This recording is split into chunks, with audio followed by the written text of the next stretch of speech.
like the story that we're repeating over and over and over and over again. Yeah. We can change it. Yeah. We Yeah. can simply change the story. Like, I don't love my body. I need to lose weight. We can change that to I love myself enough to exercise. Mm. I love myself to eat, something that's healthy Yeah. versus coming from a negative place. Yeah. I get to work out. But for those who are more analytical like me and need a framework, Yeah. I'm sure many people have heard about SMART goals: specific, measurable, attainable, relevant, and time based goals. Mm. But I've actually recently been introduced to a new framework. Mm-hmm. It's called V2MOM. So it's VVMOM. And this way of setting goals allows you to really change your mindset.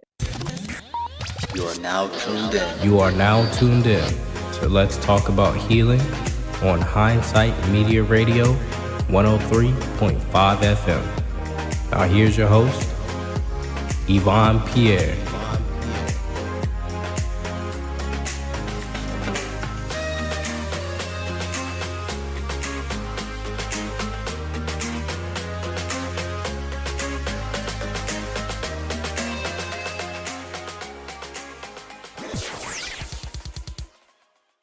Hello and welcome to Let's Talk About Healing. On this podcast, I have interesting conversations with guests on various topics about healing the mind, body, and spirit.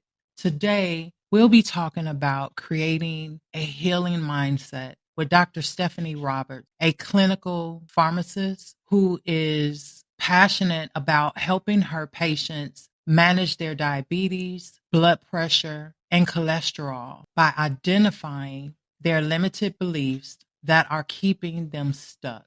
She is a board certified pharmacotherapy specialist and a certified diabetes care and education specialist.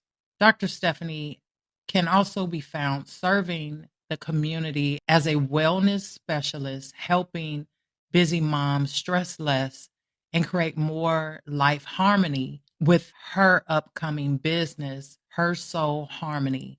I wanted to have this conversation about mindset because it impacts everything. And I have learned that unfortunately the hard way, as many of us. Sometimes we get so caught up in what's going on and what we're going through, and we just get so caught up in life that we're not mindful or intentional about our attitudes toward whatever the circumstances are.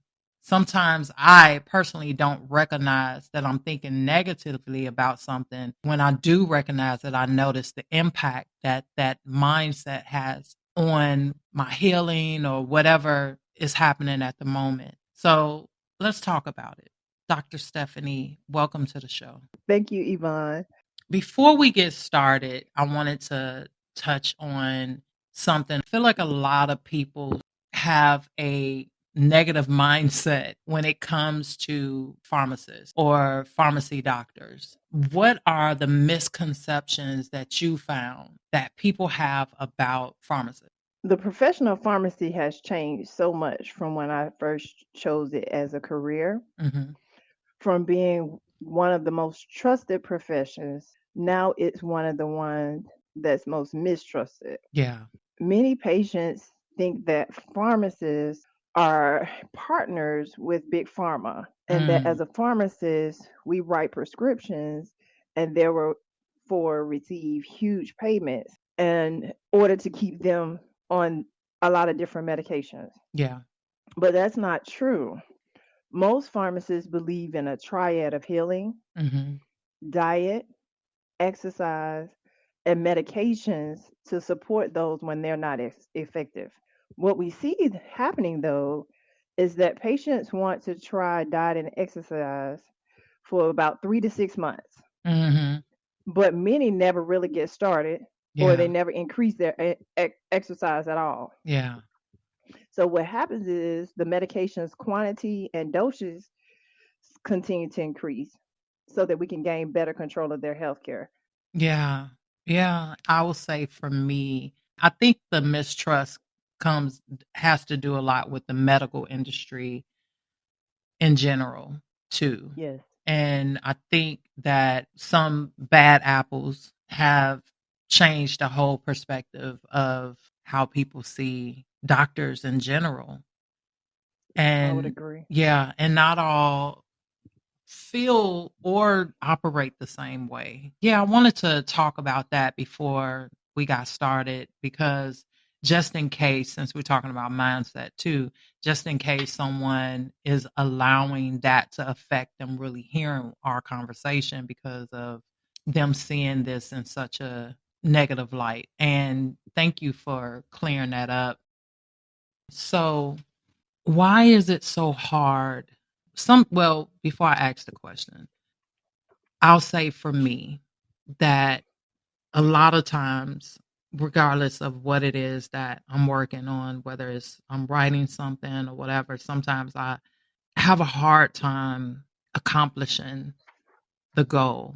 So, why do you feel it's so hard for us to stick to our goals?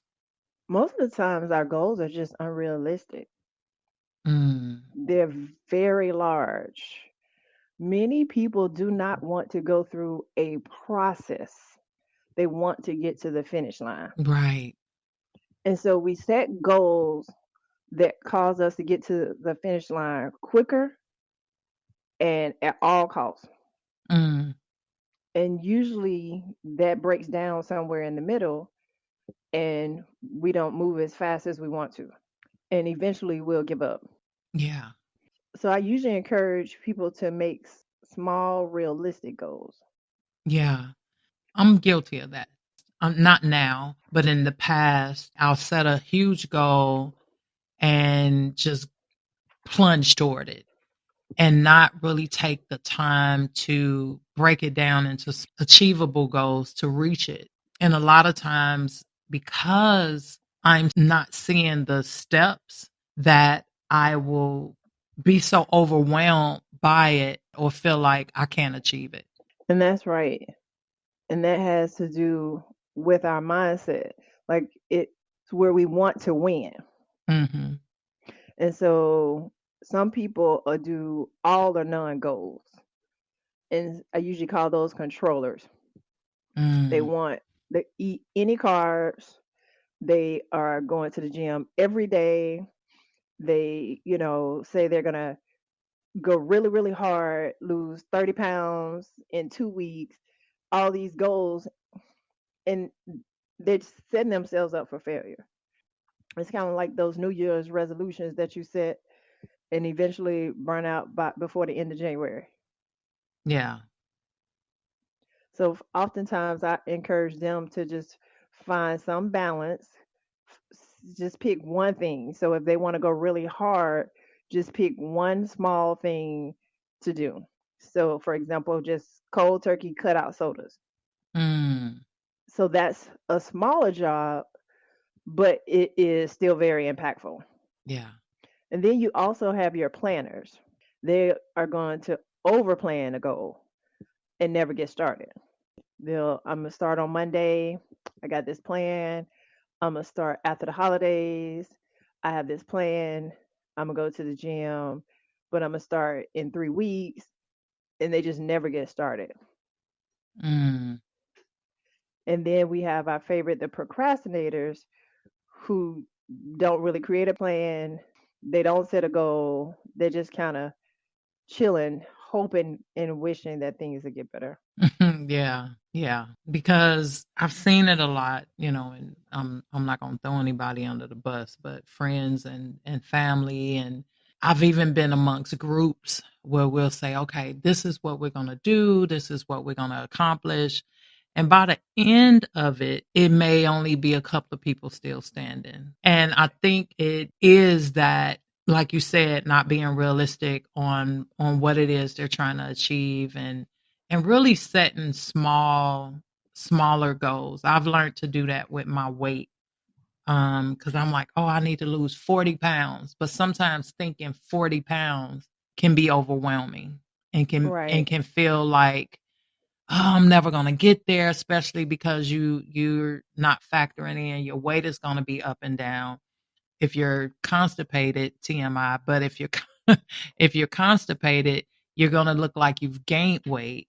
So Right. you're not really, or you have water weight is going to fluctuate, and you're constantly measuring. You're doing everything right, but you're constantly measuring, or I'll say I'm constantly measuring the success of my diet or lifestyle change based on the scale alone. It can make you feel defeated. And there's Yeah. been times that I felt defeated because I'm like, I'm doing all this work, I'm eating right, I'm doing all these things that I need to do. But then when I get on the scale is telling me something different. And I'm just using the scale as an example, but there's other things that people may be using or allowed to affect their mindset toward, them continuing on that path without looking at the different factors that could throw off the scale. I would agree.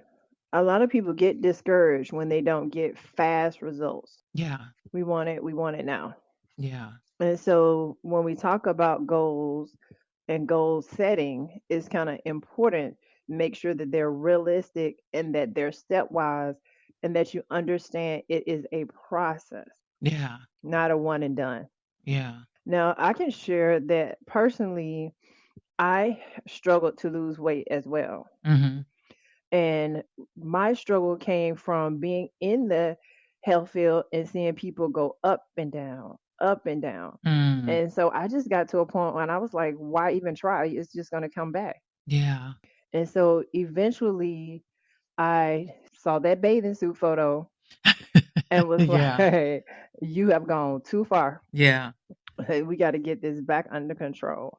Yeah. And I mean, well, my goal was to tuck my shirt in.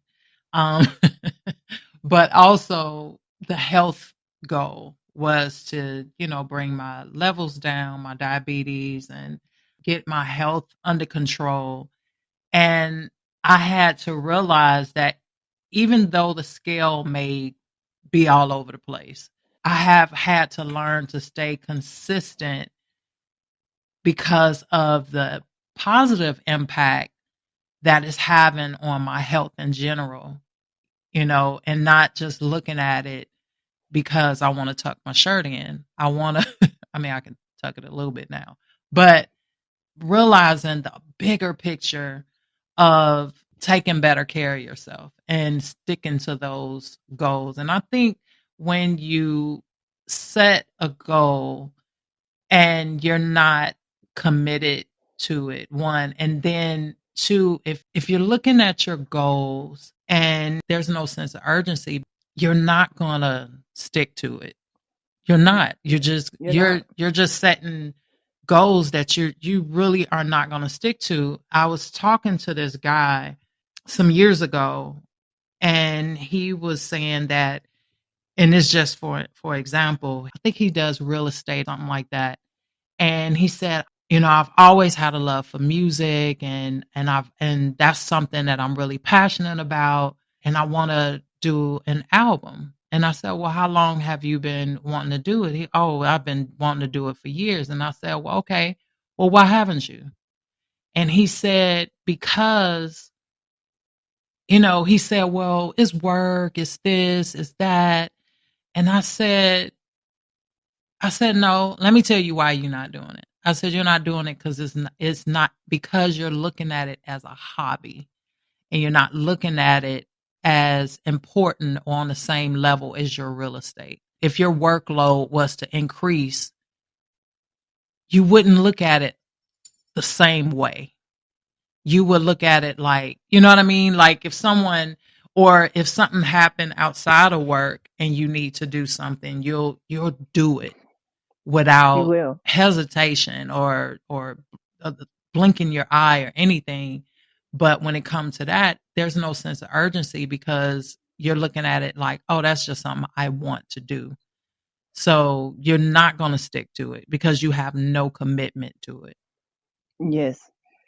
And that goes back to the patients who are trying to start the diet, start the exercise, that don't want to be on medication, and then you ask, what is your plan?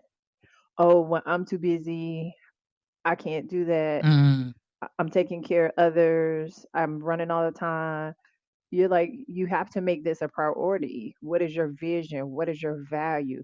Where does it fit in? yeah. And that's kind of like what I work with patients with, is overcoming those limited beliefs, because they've told themselves these stories, and that's where they stay. Mm, yeah. Yeah. Like you can have a new idea, you can have a new thought. Like I remember one patient who lost his wife, and he was eating out every meal. He's like, I can't cook, so I can't eat healthy. And I'm like, that's Mm, not true. yeah. I was like, they have microwave meals. What I meant was microwavable, steamable vegetables. Right. Buy you a rotisserie chicken, Right. and all I need you eating is a lean protein and vegetables. Mm, And you can put that in a container and take it with you to work. yeah. And we even had him doing like some of those bag meals. They had pasta and things in them, but they were so much better than the fast food. Yeah. Yeah. Because he had a limited mindset. He Couldn't defeated have. himself. Mhm. We often do that. So, how does mindset play a role in healing? Mindset is very important to healing. Our subconscious mind controls 90% of our behavior. Hmm. So that's where we store our beliefs, our habits, our emotions. Our conscious mind, what most people think of, it's just planning, decision making, logical thinking. It only controls 5% of our life. Mm, So our experience, our traumas, anything is stored in that subconscious mind. And when you're trying to change those core beliefs, it's hard, yeah. because your subconscious mind wants to protect you from any harm. So you'll start out wanting to do something, and it's foreign. No one wants to put in extra work because we're tired, and we just kind of keep going in the same circle. Yeah, I can see that in my life where, because I'm constantly trying to recondition my mind and listen to stuff while I sleep to kind of change my subconscious mind. But I realize that I'm fighting against myself because there's a part of me that want to stick to the What's old familiar? way of doing, yeah, and it's like, "What Mhm. what are we doing? What do you do?" Mhm. Mhm. Yeah, so, also, there was a time that well, I've been in and out of the hospital, I've talked about it several times on the show, but I realized that the second time that I went into the hospital, the when my stents closed and my mindset changed towards my recovery, I didn't recover as well. My recovery started going backwards and blood pressure kept dropping and it started having a reversed effect on me, but I realized that it was my mindset. It might have been other factors, but when I start looking at it like having a gun ho attitude and positive attitude towards it and not just trying to think positive, but really believing, oh, I'm gonna get through this. I'm gonna be okay. And praying and meditating and getting back into positive habits towards my healing, I started to improve. And that's when I was, really start believing that, oh my God, the mind is so powerful of how the impact that it has over your healing. Yeah. So yeah, I wholeheartedly agree. And it's actually pretty amazing and fascinating to me of It how the mind works. it was fascinating to me when I first learned it as well. I was like, your feelings affect your thoughts affect your behavior. Yeah. It was amazing to me how it related back to those childhood mantras our parents taught us. Mm-hmm. It's 90% how you react and 10% what happened. Yeah. Yeah. And then the words affect your thoughts and your actions, and that phrase as well. Yeah. So thinking of that, of mindset, why do you think we subconsciously self-sabotage the things that we really say that we want or we need? It's kind of like what you talked about earlier, consistency. And another thing, a skill that I had to learn was celebrating the small wins. So a lot of times our core beliefs are that we're not good enough. Mm, I don't deserve this. yeah. I can't get it right. Something's wrong with me. And until you sit down and really do some work on those core beliefs, changing I'm not good enough to I'm worthy. Yeah. I don't deserve anything to I'm deserving. I never get anything right to this I'm learning.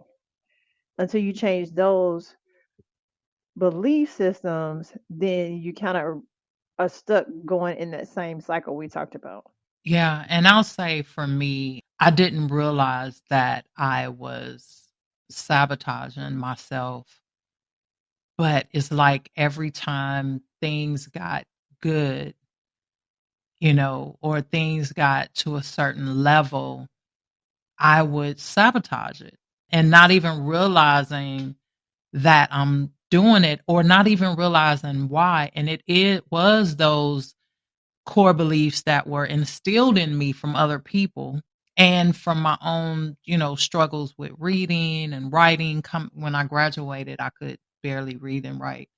So with those things in the back of my mind, I would, and being a writer, ironically, when I wrote something, it was never good enough.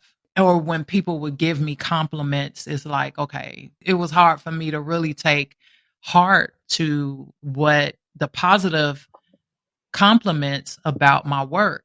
It's amazing how you can get hundreds of compliments, but anything negative seems to stick. Yes. And so when it comes to sabotaging things that I was doing, it took me to really, really, like you said, do the work and look at, okay, why am I doing this? Or why am I afraid of success? Or why am I standing in my own way? And I had to realize that what I was taught about success as I was a kid, or I would hear what people would say about successful people. And it was so negative that subconsciously it made me afraid of being successful. I would hear those voices that I heard growing up about people who were successful. So, and I had to really get rid of that way of, because it wasn't how I felt, it was what I thought other people felt or what I witnessed other people feeling. And I had to change that and really focus on the ultimate goal for whatever it is I'm writing or whatever. That was a process. And it's still a process. I still have moments, but I've learned how to bypass that and to address that when I have those moments, really look at and examine, not, I don't stay on it too long, but really say, okay, why am I feeling this way? And No, then, that's good. yeah, That's what we should do is ask the why behind the what. yeah, And that's how you really get to changing those core beliefs. Those core beliefs didn't just happen. They are learned, they're taught, they're experiences we've had. Like we grew up trying to figure out who were we supposed to be, yeah. and then who did I decide to be based on the information I have. Mm, But little do we spend time asking who was I born to be right. and where am I being led next in Yeah, that journey. yeah, And perfection by itself is a whole nother mindset. It is. So how do we begin the process of getting, because it sounds like we get stuck. We do. So how do we begin the process of getting unstuck? Well, first, there's the idea that things can change. Mm, Like the story that we're repeating over and over and over and over again. yeah. We can change it. Yeah. We Yeah. can simply change the story. Like, I don't love my body. I need to lose weight. We can change that to I love myself enough to exercise. Mm, I love myself to eat, something that's healthy yeah. versus coming from a negative place. Yeah. I get to work out. But for those who are more analytical like me and need a framework, Yeah. I'm sure many people have heard about SMART goals: specific, measurable, attainable, relevant, and time based goals. Mm, But I've actually recently been introduced to a new framework. mm-hmm. It's called V2MOM. So it's VVMOM. And this way of setting goals allows you to really change your mindset. The first V is for vision. What is your destination? Like, where are you going? What do you truly want? And most people can't articulate what they want. Yeah. And the second V is values. Which values guide your actions? And then the M is methods. How do you plan to reach your destination? And the O is for obstacles. What do you need to overcome? And then the M is for measures. How do you know if you reached your destination? I'm taking notes. Oh, sure. Okay. So So, that's vision, mm-hmm. values, methods, obstacles, and measures. Okay. So you said vision, values, method, obstacles, measure. Measures, yes. Okay. So how do we apply it? You have to write. Okay. I know a lot of people feel like goal setting is a mental process, Mm-hmm. but it's a written process. Mm. Yeah. I think many of us have learned that pen to paper manifests way more than just our thoughts. Yeah. So, asking those questions: what is your vision? Write that down. What are your beliefs? And a way to kind of examine your beliefs is to look how you respond to things. Look how you respond to people in traffic. Look how you respond to your waiter or hostess. Mm. Look how you respond to people in different environments, in different settings. And then ask yourself, why am I responding like this? Mm. What Mm. right do I feel has been violated? Mm. And that'll teach you about your beliefs. Look at your relationship with food. Look at your relationship with doctors, pharmacists, Yeah. any healthcare provider.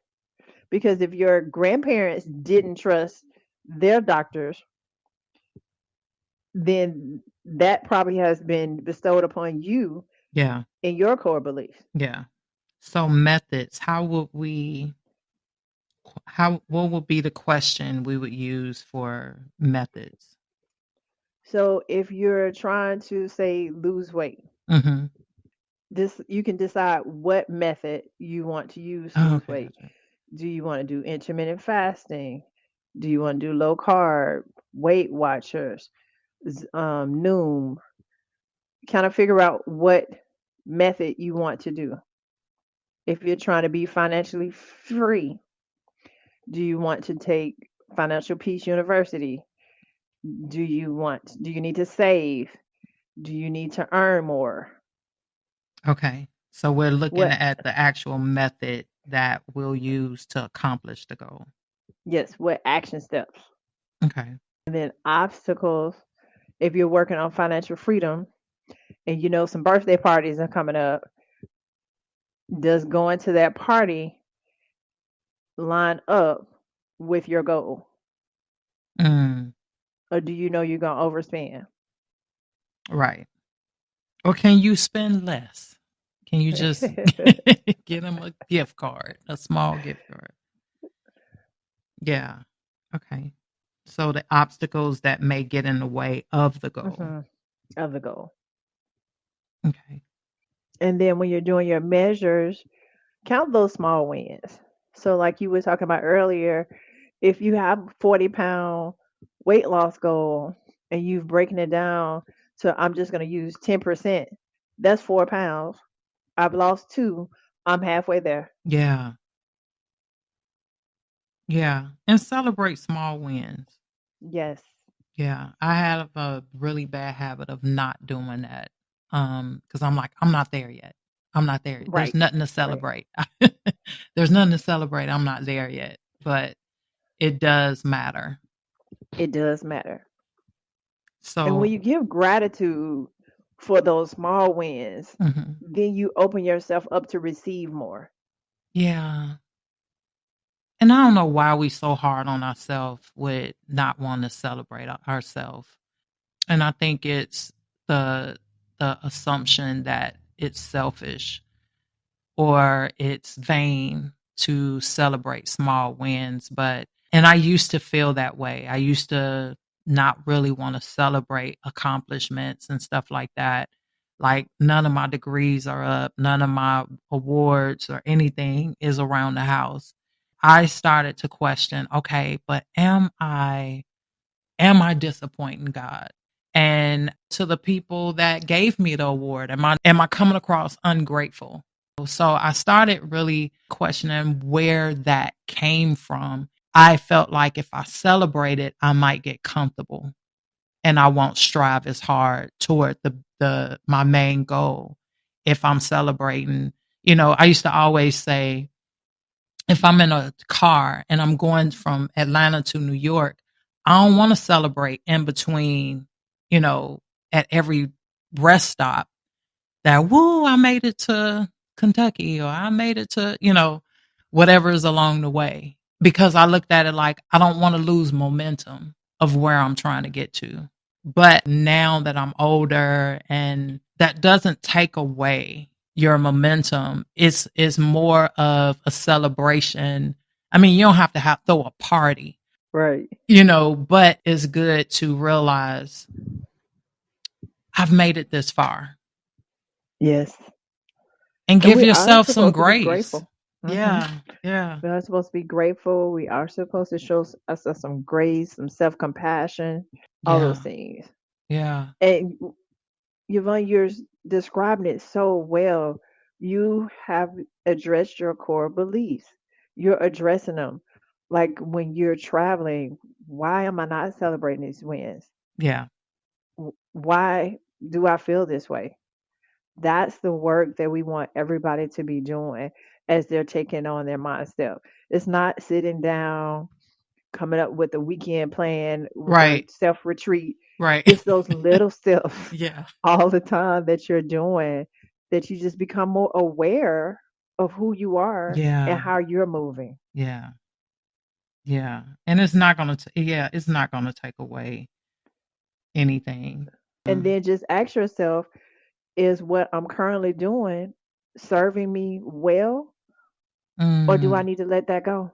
yeah, And so yeah, you've let go that those hurdles with success, those views of success being that those are bad people or nasty people, and that it's okay. yeah, And that's the work. yeah, yeah.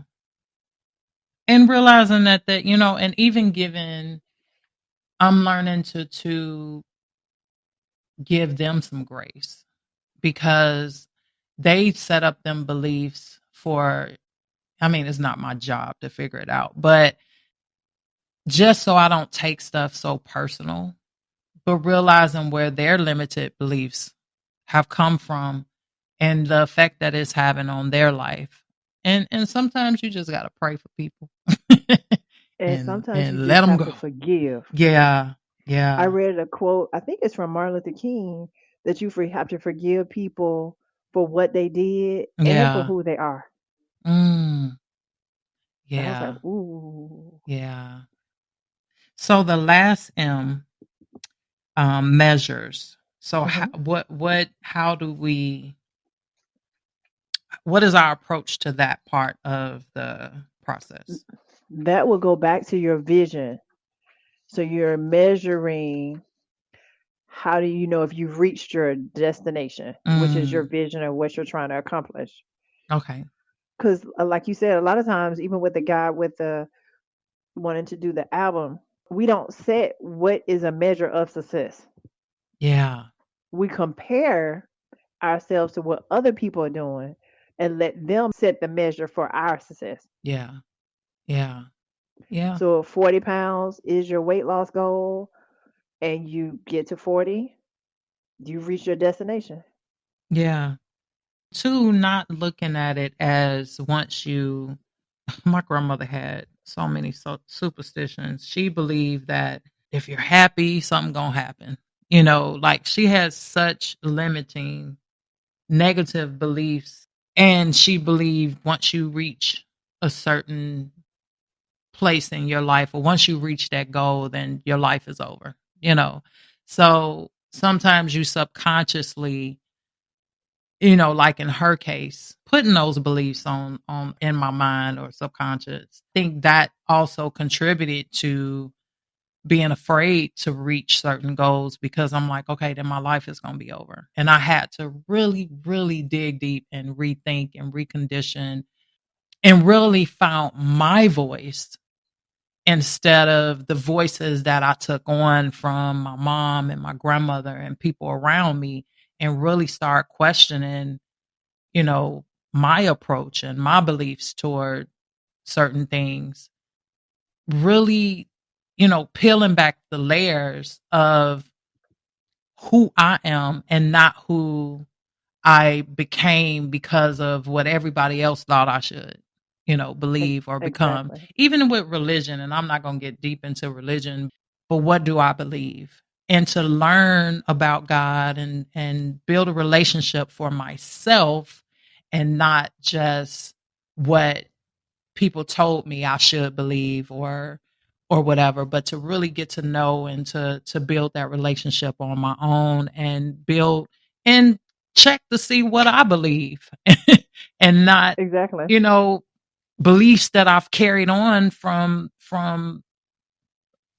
people around me. So You're right. My grandfather was the same way. He didn't believe you should have a birthday party because if you have a birthday party, you was gonna die the next year. wow. So he would not have birthday parties. But Wow. he was okay with everybody else going to birthday parties. But he didn't want one for himself. Mm. And I love birthdays, so I'm always trying to have a party. It, He just didn't believe mm. in that. So he was afraid to celebrate. Yes. Wow. Yes. Wow. And then there's a difference between informational knowledge when it comes to religion. Hmm. A lot of us grew up knowing about God, Yeah. about Jesus, Right. but we want to have experiential knowledge where we've experienced God, Right. where we've experienced the Holy Spirit leading us. Right. And so that's when you know for yourself. Yeah. Yeah. And taking that time to, I heard a lot of, and I'm just gonna say this and get off of it. But I heard a lot of, the stories of the Bible and what pastor said and all that stuff. And I said, no, I need to know this for myself. I need to understand it for myself. So even during the pandemic, I got a children's Bible. My youngest son has Down syndrome. So during the pandemic, I had to homeschool. So made it part of our daily routine before we started class to meditate and pray, and I would read a chapter of the children's Bible. But it wasn't just for him, it was so I can get an understanding of the stories for myself as I'm teaching it to him, because of everything that was going on in the world and all that stuff, but to just see things from a different perspective instead of just going off of, that. And another example too is when certain foods I didn't like. And I asked myself, okay, why don't I like that food?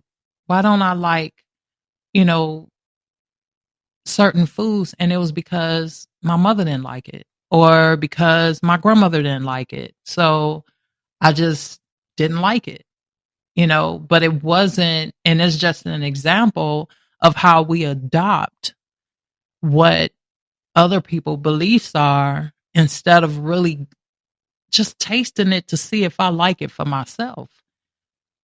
And then taking it a step further, even if you don't like it, can you acquire a taste for it because it's something that's healthy for you? Yeah. Because Yeah. I was the same way with Brussels sprouts. I was Yeah. like, oh, I just don't like those. And somebody was like, have you ever tasted them? I was like, I don't think so. Right. Yeah. And then I tasted them and they tasted decent. Then I tasted them again and they were bitter. And I was like, oh, no, I don't like those. Right. And then my friend was like, how did they cook them? And I was like, I don't know. And she's like, well, taste it again. And I was like, okay, these are good. So then I realized it's not that I don't like Brussels sprout. I don't like boiled Brussels sprouts. Right. I like roasted Yeah. Brussels sprouts. Yeah. Yeah. But you had to taste and see for yourself. Taste and see. Taste and see. They talk about that. Yes. It's a song by Israel Houghton, Taste and See. That the Lord is good. See it for yourself. Don't just base it on what other people People have said. have said about it. Taste and see for yourself. And it does matter how it is prepared. Yep. Yeah. So very good. Let's talk about procrastination for a moment, which it also plays into self-sabotage and being unstuck. But why do you think we procrastinate? I heard a message that said it best. We only do what we want to do. Hmm. And if we don't want to do it, we're going to put it off. We're going to move it Mm. over. We're going to move it down the to do list. We're going to move it around. We're going to delay it. We're going to defer it.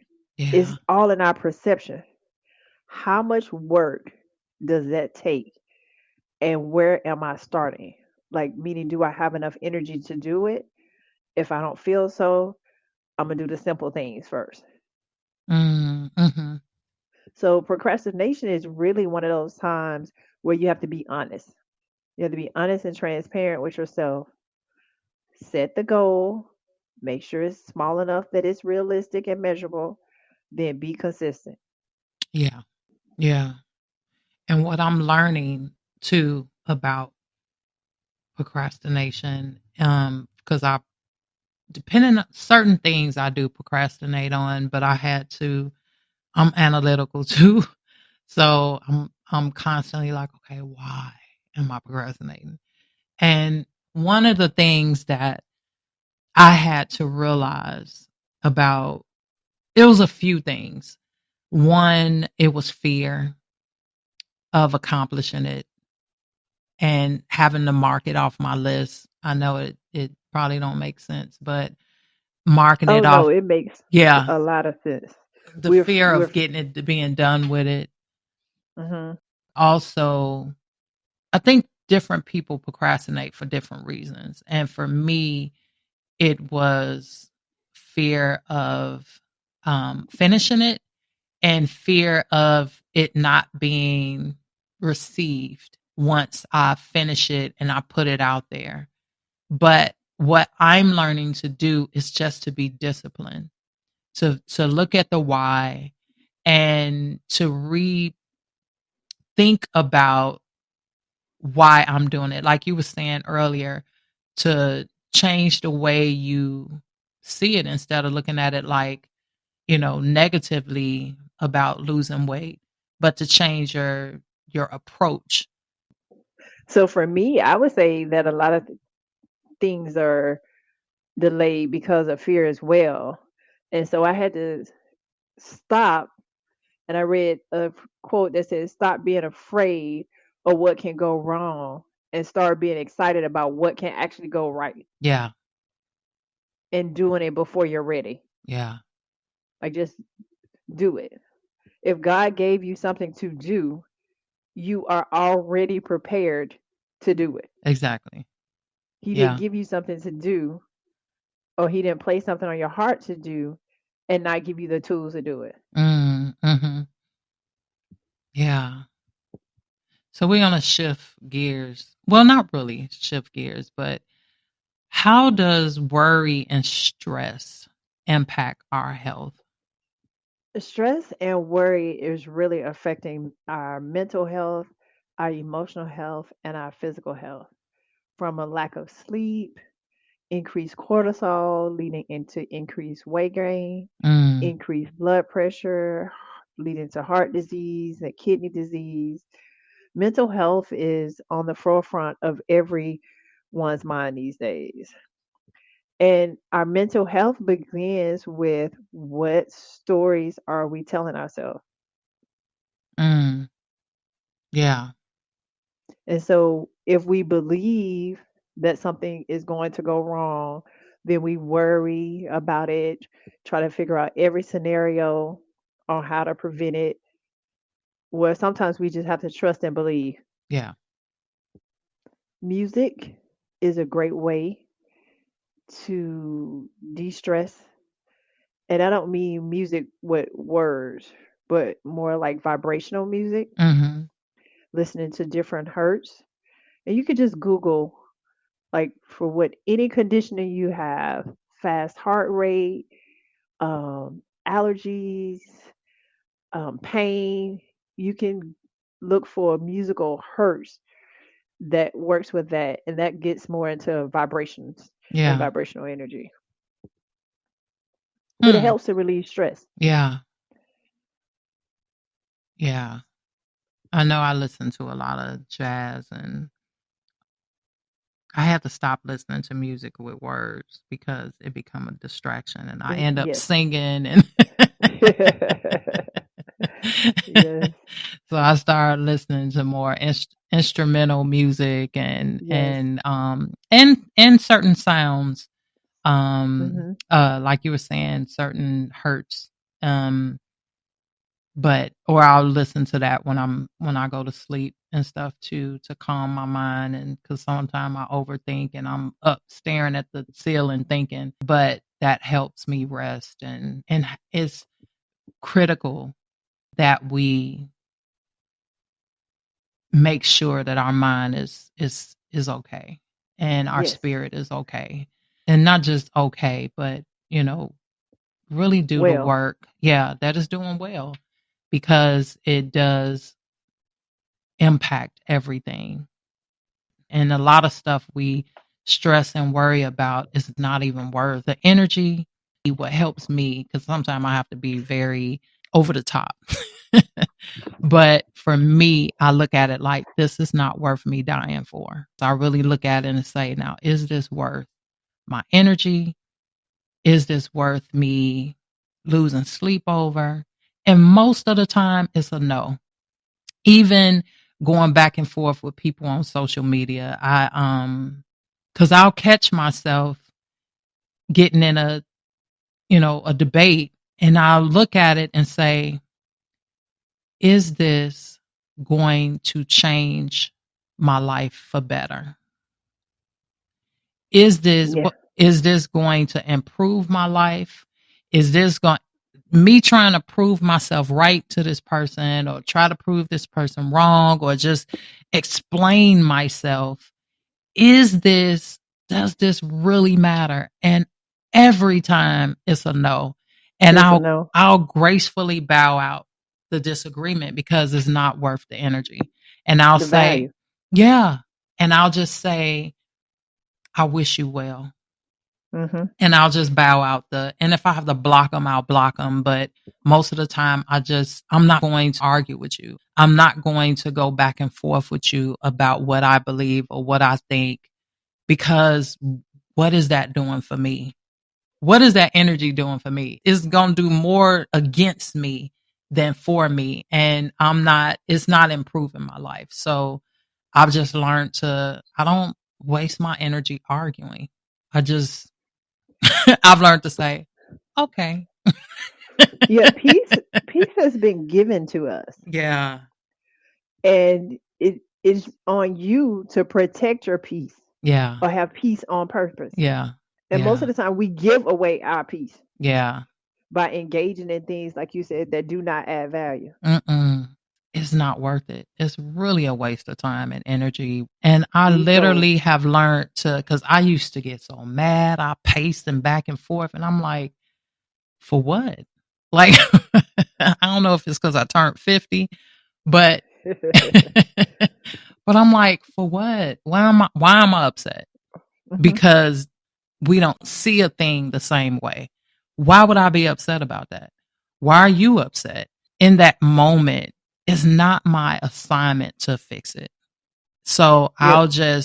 if I need to apologize, I'll apologize and I'll gracefully bow out the disagreement because it's not worth the energy. I would agree. Sometimes you get caught in those situations more because, like we said, with those core beliefs. So we're either people pleasing, we don't want anyone to be angry with us, Mm, we want everybody to be on our side. yeah. And so when you get that, and then you get that first inkling, and then you get into it, and you're like, "What am I doing? That's old behavior." Yeah. The newbie is not engaged in it. Yeah. Thank you. I wish you well. Yeah. My apologies. Yeah. Have a good life. Yes. Take care. Yeah. Yeah. So, what advice would you give someone who's struggling to stay on task? Kind of like I said before, you got to write it down. Yeah. You got to have your goals in front of you, but you really got to define your why. Why are you doing this? Because it's going to get hard. Yeah. It's going to be a challenge. Yeah. And if you can refer back to your why, your passion, that's going to help you to keep moving forward. Mm, yeah. This is really good. Tell us about your company, Her Soul Harmony, and how you are helping women stress less and improve their wellness. Well, as a mom of a graduating senior, the buzzword during my parenting time Mm-hmm. was balance, work life balance, Mm-hmm. family balance. And after years of striving for balance, I just no longer subscribe to that philosophy. Yeah. Now I focus more so on harmony. Mm, And we kind of touched on it. A definition of harmony is being at peace with yourself. yeah. So I just kind of want to help women and anyone struggling with stress, trying to balance being a mom with careers, kids, and extracurricular activities, finding that time for self care, and really finding that time for self love through prioritizing or organization in those different areas that they're craving that balance. Yeah. So my weight loss journey turned into a self worth, self love journey. Mm, Like it really got down to, why are you eating this? yeah. Like, are you overeating it because you just think you can't do it anyway? Yeah. Are you still hiding behind food? Mm, So when you really start doing those moments where you're asking the why behind the what, that's when you get insight. And so just trying to do that rat race of balance between work, having my kids out doing all these activities, yeah. that when I'm getting to senior year, I'm realizing it doesn't even matter. Yeah. It just, I just want to save anybody else from going through those struggles. Yeah, because a lot of people do struggle with that balance, or that harmony, as you said. And Yes. I like the harmony because it may not be a perfect balance. It may Yes. never be I've been trying to balance home and business, and yeah, I just realized that it's not gonna happen. It's It's not gonna happen. you're gonna It's either not gonna put happen. more into one than you do the Yep. other, and it alternates. It's not going to be 50-50. It's going to No. be 80-20, Yeah. 70-30. Yeah. It just goes back and forth. Yeah. And when you actually have the awareness, oh, it's not 50-50. No. It just takes off so much pressure. Yeah. And then you focus on what am I prioritizing or organizing right now, Right. What's the goal for today? today. Yeah. Yeah. It is really good. I'm going to put your contact information in the show description. I'll Okay. put your information in there. But thank you so much, Dr. Stephanie Roberts, for this awesome conversation and everything that you're doing to help people to find harmony. Everything that you're doing in the pharmaceutical world, in the medical world, and now in the business world. So thank you very much for sharing this information with us. Thank you for this opportunity. It's been my pleasure. And I am available and hope to see you guys soon. Thank you. Bye bye. And to our listeners, thank you so much for taking time out of your day to tune in. I hope that you are able to get something from each and every episode, but this episode specifically, I hope that you are inspired to examine and push past whatever is standing in your way, because you were meant to thrive, and you have to believe that the fact that you woke up this morning is evidence that there's something else for you to do. So I hope that you're encouraged. Thank you so much for tuning in. Please feel free to share this with anyone who needs to hear it. You owe it to yourself to grow and to heal on purpose. Until next time, be blessed. Thank you for tuning in to Let's Talk About Healing with Yvonne Pierre on Hindsight Media Radio 103.5 FM. We hope you enjoyed the show. Be sure to subscribe, like, and share.